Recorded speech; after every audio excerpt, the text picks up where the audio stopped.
ಆಮೇಲೆ ಟ್ರಾಫಿಕ್ ಇತ್ತೀಚಿನ ದಿನಗಳಲ್ಲಿ ಟ್ರಾಫಿಕ್ಕು ತೊಂದರೆಗೆ ಜನ ಸಾಮಾನ್ಯರು ಸಿಕ್ಕಾಕತ್ತೆ. ನಮಗೆ ಗೊತ್ತಾಗಲ್ಲ, ಯಾಕಂದ್ರೆ ನಮ್ಮನ್ನು ಪೊಲೀಸ್ನವ್ರು ಬಿಡಿಸ್ಬಿಡ್ತಾರೆ. ಇಲ್ಲ, ನಾನು ಅದಕ್ಕೆ ನಮಗೆ ಜೀರೋ ಇಲ್ಲ, ನಮ್ಗೆ ಜೀರೋ ಟ್ರಾಫಿಕ್ ಇಲ್ಲ, ನನಗೆ ಇವ್ರಿಗೂ ಇಲ್ಲ, ನಾಟ್ ಜೀರೋ ಟ್ರಾಫಿಕ್. ಬಟ್ ಪೊಲೀಸ್ನವ್ರು ಆಗುವೆ ಅಲ್ಲೆಲ್ಲಿ ನಿಂತ್ಕೊಂಡು ಬಿಡಿಸ್ಬಿಡ್ತಾರೆ. No zero traffic, no zero traffic to the chief minister and to the home minister.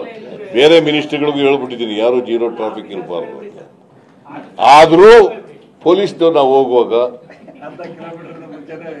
ಇದು ಮಾಡ್ಬಿಡ್ತಾರೆ, ಸಿಗ್ನಲ್ ಫ್ರೀ ಮಾಡ್ಬಿಡ್ತಾರೆ.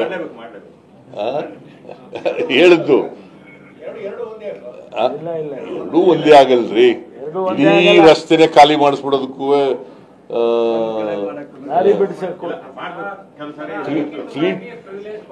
ಟ್ರಾಫಿಕ್ ಫ್ರೀ ಅಂತಂದ್ರೆ ನಾವು ಹೋಗೋ ದಾರಿನೆಲ್ಲ ನೀವು ನೋಡಿದಿರಲ್ಲ. ಈಗ ಪ್ರೈಮ್ ಮಿನಿಸ್ಟರ್ ಹೋಯ್ತಾ ಇರ್ತಾರೆ, ದಾರಿ ಇರ್ತದೆ, ಯಾರು ದಾರಿಲಿ ಹೋಯ್ತಾರ?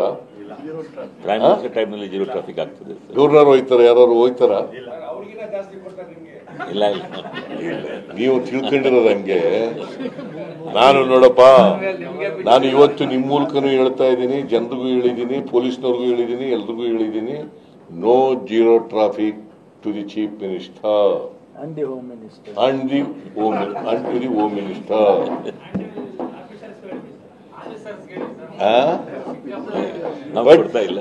ಪೊಲೀಸ್ನವರು ಟ್ರಾಫಿಕ್ ನಿಲ್ಸಲ್ಲ, ಬಟ್ ನಮ್ಗೆ ದಾರಿ ಮಾಡ್ಕೊಡ್ತಾರೆ ಅಷ್ಟೇ. ಬೇರೆ ಎರಡೂ ಒಂದೇ ಆಗಲ್ರಿ. ಎರಡು ಒಂದು ಇಲ್ಲ, ಎರಡೂ ಒಂದೇ. ಈಗ ಸಿಗ್ನಲ್ಗಳಲ್ಲಿ ಎಲ್ಲ ವೆಹಿಕಲ್ಗಳು ತಡೆದು ಬಿಡ್ತಾರೆ, ನಮ್ಗೆಲ್ಲ ಫ್ರೀ ಬಿಟ್ಬಿಡ್ತಾರೆ ಎಲ್ಲ ರಸ್ತೆಗಳನ್ನೆಲ್ಲ. ಜೀರೋ ಟ್ರಾಫಿಕ್ ಅಂತಂದ್ರೆ ಜೀರೋ ಟ್ರಾಫಿಕ್ ಇಲ್ದೇ ವೆಹಿಕಲ್ಗಳು ಬಿಡ್ತಾರೆ, ಎಲ್ಲೆಲ್ಲಿ ನಮಗೆ ಅಡಚಣೆ ಇದೆ ಅಲ್ಲೆಲ್ಲ ಇದು ಮಾಡ್ಬಿಡ್ತಾರೆ. ಸೊ ಅದು ಒಂದೇ ಆಗಲ್ಲ. Zero traffic is different. ನಾನು ಅದನ್ನೂ ಮಾಡಬೇಡಿ ಅಂತ ಹೇಳ್ತೀನಿ ಪೊಲೀಸ್ನವ್ರಿಗೆ. ಈಗ ನಿಮ್ಗೆ ಹೆಂಗೆ ಇರ್ತದೆ ಮಾಡ್ತಾರೆ, ಹಂಗೆ ನಮಗೂ ಮಾಡಲಿ.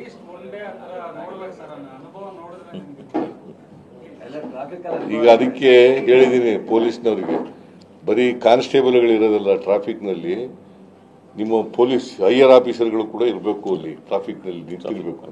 ಬರೀ ಆಫೀಸರ್ ಕೂತ್ಕೊಂಡು ಪಂಖ ಕೆಳಗಡೆ ಕೂತ್ಕೊಂಡು ಇರೋದಲ್ಲ. ಪಂಖ ಎಲ್ಲ ಈಗೆಲ್ಲ AC ಸೊ ಅದೆಲ್ಲ ಪೊಲೀಸ್ನವ್ರಿಗೆ ಹೇಳಿದ್ದೀವಿ. ಸೊ ನಮಗೆ ಹೋಪ್ಸ್ ಏನಪ್ಪ ಅಂತಂದ್ರೆ ಇಂಪ್ರೂವ್ ಮಾಡಬೇಕು ಅಂತಕ್ಕಂಥದ್ದು. ಪೊಲೀಸ್ನವ್ರದ್ದು ನಮ್ಮ ಪೊಲೀಸ್ ಕಾನೂನು ವ್ಯವಸ್ಥೆಯನ್ನ ಇಂಪ್ರೂವ್ ಮಾಡಬೇಕು ಅಂತಕ್ಕಂಥದ್ದು ನಮ್ಮ ಉದ್ದೇಶ. ಅದಕ್ಕೋಸ್ಕರ ಎಲ್ಲ ಪ್ರಯತ್ನಗಳನ್ನು ಕೂಡ ಮಾಡ್ತೀವಿ. ಪೊಲೀಸ್ನವರು ಕೋಆಪರೇಟ್ ಮಾಡ್ತಾರೆ ಅಂತಕ್ಕಂಥ ನಂಬಿಕೆ ವಿಶ್ವಾಸ ಇದೆ. ಪೊಲೀಸ್ನವ್ರು ಮನಸ್ಸು ಮಾಡಿದ್ರೆ ಅಪರಾಧಗಳನ್ನು ತಡೆಗಟ್ಟೋದು ಕಷ್ಟ ಏನಿಲ್ಲ. ಆಮೇಲೆ ಇಂಟೆಲಿಜೆನ್ಸು ಕೂಡ ಸ್ಟ್ರೆಂಥನ್ ಮಾಡಲಿಕ್ಕೆ ಎಲ್ಲ ಪ್ರಯತ್ನಗಳನ್ನು ಕೂಡ ಮಾಡ್ತೀವಿ.